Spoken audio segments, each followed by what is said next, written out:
there's a lot of major road projects ongoing because of the growing city and the traffic, which is the number one issue that people do complain about in a growing community. So let's talk about all these projects, and I know the council and you have been sensitive to the need to enhance the roadways and to widen them.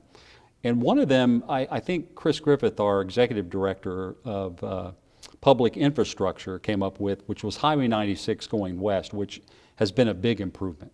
Absolutely. You know, we spend 80% of our borrowings, or really 80% of our capital improvement plans, are all spent on transportation projects. And that's mind-boggling when you start thinking about all that we have going on. So, you know, to the resident that's out there, we know and we want road projects to be improved and for those to progress along. And, you know, last count, I think we had 54 road projects that were going on inside the city of Murfreesboro. But, you know, if I had one wish, or I dream of Jeannie, I had my one wish that I could say for the city of Murfreesboro, it would be to snap your finger and all the road projects be done at one time.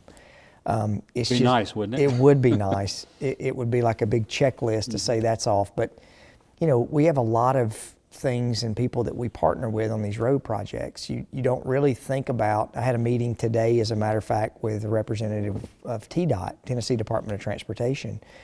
And, you know, just as much as we are vying and lobbying for funds for the city of Murfreesboro, every municipality in the state is doing the exact same thing. But, you know, you think about it, Mike, we've got Highway 96, Highway 99, Highway 231, Jefferson Pike, Thompson Lane, Bradyville Pike, Memorial, Broad, Old Fort Park. All state routes that are coming through the state. They're all state routes. And I would tell you, I don't think that there's many cities inside the state of Tennessee that has so many routes coming through, or state routes coming through the city. So that, you know, that brings another level of partnership that we're working with. And TDOT's been great to partner with. 96 is a great example where Chris Griffith had an idea of how we can leverage city funds and partner with TDOT to be able to help that process. And so I think you're seeing that's been successful. Highway 99 is slated to be finished this year, which is really phase 2 of 99. So phase 1 was from Cason Lane all the way back to the Highway 99 interchange. Phase 2 is from the Highway 99 interchange back to Old Fort Park. And then phase 3 is going to come next, which is from Cason Lane all the way out to Veterans Parkway. And the reason why this phase 2 has taken so long, I understand that utilities have been somewhat of an issue there. Yeah, I mean, you know, when you're widening really a 2-lane, 3-lane road, so two lanes in a center lane, and you're having to relocate all of the underground utilities, that is much easier said than done. And so they have really been working hard on getting that completed, and we all are going to be thankful when it gets completed. But another big one is the Beasy Road, the connector that connects the roads, and there's a bridge over the Stones River. Absolutely. You know, one of the things that it's really important to look when you're doing a road project, we can't build new interchanges, and there's only so much improvement that you can do in an interchange. So it's super important that we find different ways for people to get around the city, that they don't have to go through the same intersections that everyone else is going through. And that's what the Beasy Road Bridge is going to do. So that's the road that runs from Costco, from Highway 99, all the way back to River Rock.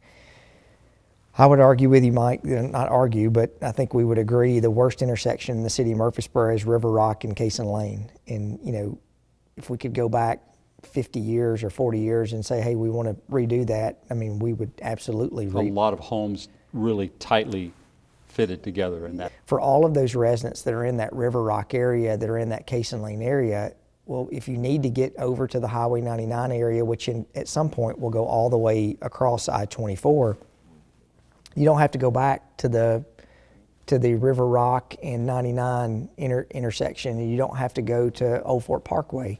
You now have a new access. And so I think that's, and I've said this before, all the easy road projects in Murfreesboro, we've done all those. The road projects now that we're working on are bridges. You know, we're building bridges. Which are expensive. Expensive, and it takes time to build those. So I think you're really going to see that this will help that overall area. Look, 7, 8 years ago, there were a lot of people who didn't think that the bridge over Broad would be successful. But you wouldn't believe the number of people now who will say, you saved 10 minutes off of my time commuting into the city now, because you don't have to stop at that interchange or that intersection that we had. It's made a big difference. Yeah, it's made a huge difference. Another one being done in phases. City engineers are widening as much as they can on both sides, depending on where they can do it on Medical Center.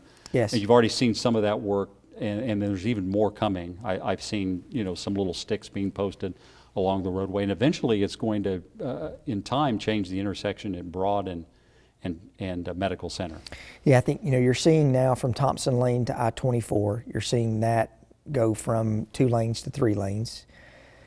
That in turn is also going to go with Asbury, the Asbury Lane intersection, which is an intersection that we have worked for years with the property owner there, the Williamson family, to work on improving that intersection. But you're also going to see from Thompson Lane back to Broad Street, Medical Center improve there. So it's an entire overall plan. And the good news is that's a city road. So city roads typically can move a little quicker than your other roads. And then in the future, some of those we've talked about are happening either started in 2023 into 24, are happening in 2024, but in the future, this whole Cherry Lane Yes. thing in 3 phases again is going to really change the northern part of our community.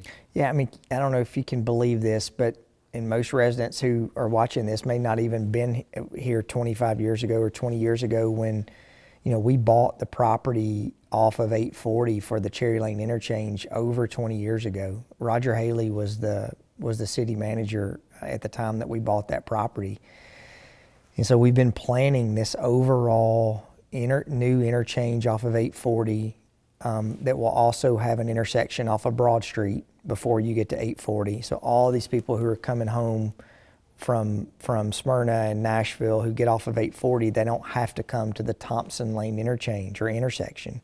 They don't have to come in Broad Street. They can go across 840 and get to the northern side of town without having 24,000 cars a day on Thompson Lane. Which should relieve some of the traffic coming all the way across Broad. Absolutely, yes. Which you see that every night, how much you wonder, like, why are all these people on this side of town having to come to this side? But it's just the way it is, right? And that's the only way to get there. So I think you're going to see that happen. We're really starting the right-of-way acquisition. We've got the engineering. We've run into some wetlands issues that the planning staff and our transportation department has really worked on the routing to be able to fix that. So I think with any project that we have going on, I don't want to say this one's a priority more than another one, but something to alleviate traffic on Broad Street, there will not be a better project than Cherry Lane. So the city's committed to continue to try and enhance. We are all in, Mike. I mean, we have pushed our chips in on the table. So the city council